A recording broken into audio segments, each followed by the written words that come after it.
Welcome students. AP inter విద్యార్థులందరికీ very good news. మీకు అరమార్కు తక్కువ వచ్చినా ప్రాబ్లం లేదని చెప్తుంది ఇంటర్మీడియట్ బోర్డు. అలాగే మార్కులు తక్కువ వచ్చినా కూడా పాస్ చేస్తామని చెప్పడం జరుగుతుంది. దీనివల్ల చాలామంది స్టూడెంట్స్కి అయితే బెనిఫిట్ ఉండబోతుంది. అలాగే పరీక్షలకు సంబంధించి అసలు పాస్ మార్క్స్ ఎన్ని మార్క్స్ వస్తే పాస్ చేస్తారని కూడా క్లారిటీగా చెప్పడం జరిగింది ఇంటర్మీడియట్ బోర్డు. అవంటి అనేది క్లారిటీగా చెప్తాను. వీడియో చూస్తున్న వెంటనే లైక్ చేసి తప్పకుండా షేర్ చేయండి. కంప్లీట్ గైడెన్స్ కోసం ఛానల్ సబ్స్క్రైబ్ చేసుకొని బెల్ బటన్ అయితే ప్రెస్ చేయండి. టెలిగ్రామ్ వాట్సాప్ ఛానల్ లింక్ డిస్క్రిప్షన్లో ఇచ్చాను, జాయిన్ అవ్వండి. మీకు ప్రిపరేషన్ సంబంధించి పీడిఎఫ్స్ కూడా ప్రొవైడ్ చేయడం జరుగుతుంది. సో ఇక్కడ ఫస్ట్ చేంజ్ ఏంటంటే, ఆల్రెడీ మీకు 100 మార్క్స్ ఇంగ్లీష్ కానీ మ్యాథ్స్ సబ్జెక్ట్ ఉంటే 35 మార్క్స్ రావాలి తెలుసు. సో ఇప్పుడు ఏదైతే ప్రాక్టికల్ సబ్జెక్ట్స్ మార్క్స్ ఉన్నాయో, అంటే మీకు ఇక్కడ physics, chemistry, botany plus zoology 2 subjects కాదు ఒకే సబ్జెక్ట్ చేశారు కదా, అది మీకు తెలుసు. సో ఇప్పుడు ఫస్ట్ ఇయర్లో 85 మార్క్స్ ఉంటాయి. ఈ 85కి మీకు పాస్ మార్క్స్ 35% మార్క్స్ అంటే 29.75 రావాలి. కానీ 29 మార్క్స్ వస్తే చాలు, మీరు ఫస్ట్ ఇయర్కి పాస్ అయిపోయినట్టే. నెక్స్ట్ సెకండ్ ఇయర్లో 85కి మీకు 30 మార్క్స్ రావాలి. అంటే ఓవరాల్గా చూసుకుంటే ఫస్ట్ ఇయర్ సెకండ్ ఇయర్ కలుపుకొని 59.50 రావాలి మార్క్స్.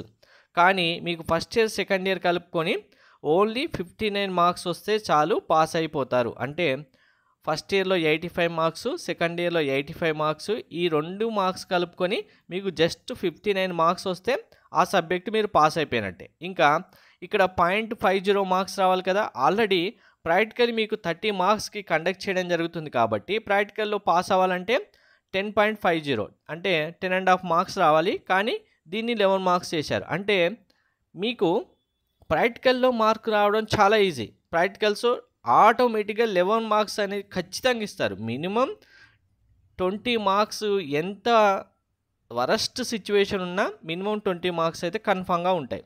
సో దీనివల్ల మీకు ఇక్కడ అడ్వాంటేజే ఉంది. ప్రతి సబ్జెక్ట్లో పాస్ అవ్వడానికి ఇంకా ఈజీ అవుతుంది. అలాగే 30% మార్కులు వచ్చినా కూడా పాస్ చేస్తామని చెప్పడం జరిగింది. ఏంటి అంటే ఇది ఇక్కడ కొంచెం మ్యాటర్ రివర్స్ ఇచ్చారు. కానీ యాక్చువల్గా ఏంటంటే మనకు 5 సబ్జెక్ట్స్ ఉన్నాయి కదా, మీరు 5 సబ్జెక్ట్స్ తీసుకున్నప్పుడు ఓవరాల్గా 4 సబ్జెక్ట్స్లలో మీకు 35% మార్క్స్ వచ్చాయి.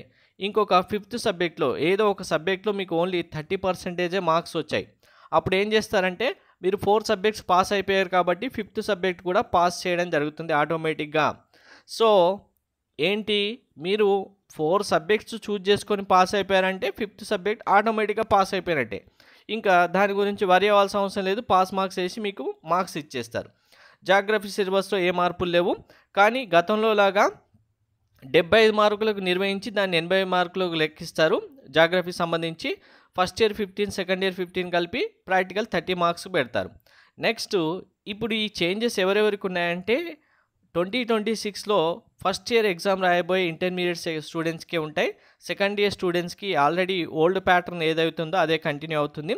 నెక్స్ట్ ఇంకో చేంజ్ ఏంటంటే బయాలజీలో మీకు వృక్షశాస్త్రం, జంతుశాస్త్రం 2 కలిపేశారు కదా, ఇందులో 43, 42 మార్క్స్గా డివైడ్ చేశారని చెప్పారు. Very good news. ఇంకొకటి ఏంటంటే మీరు ఎక్స్ట్రా సబ్జెక్ట్స్ తీసుకున్న వాళ్ళు ఓన్లీ 5 సబ్జెక్ట్స్ తీసుకుని చదవాలి. ఇప్పుడు బైపీసీ తీసుకున్నారు, లేదు బైపీసీలో మ్యాథ్స్ తీసుకున్న స్టూడెంట్ అయినా సరే ఆ ఎక్స్ట్రా సబ్జెక్టు మీరు ఒకవేళ పాస్ కాకపోయినా ఆటోమేటిక్గా పాస్గానే మీకు ఇచ్చేస్తారు. దీనికి సపరేట్గా మెమో ఇస్తారని కూడా చెప్పడం జరిగింది. సో దీనివల్ల కూడా మీకు చాలా అడ్వాంటేజెస్ ఉన్నాయి. దీనివల్ల ఎంతమందికి మాకు బెనిఫిట్ ఉంది అనుకుంటున్నారు కామెంట్లో మెన్షన్ చేయండి. ఇలాంటివన్నీ తీసుకొస్తే కనుక ఇంకా మార్క్స్ తెచ్చుకోవడంతో పాటు పాస్ అవ్వడం కూడా చాలా ఈజీ. Thank you.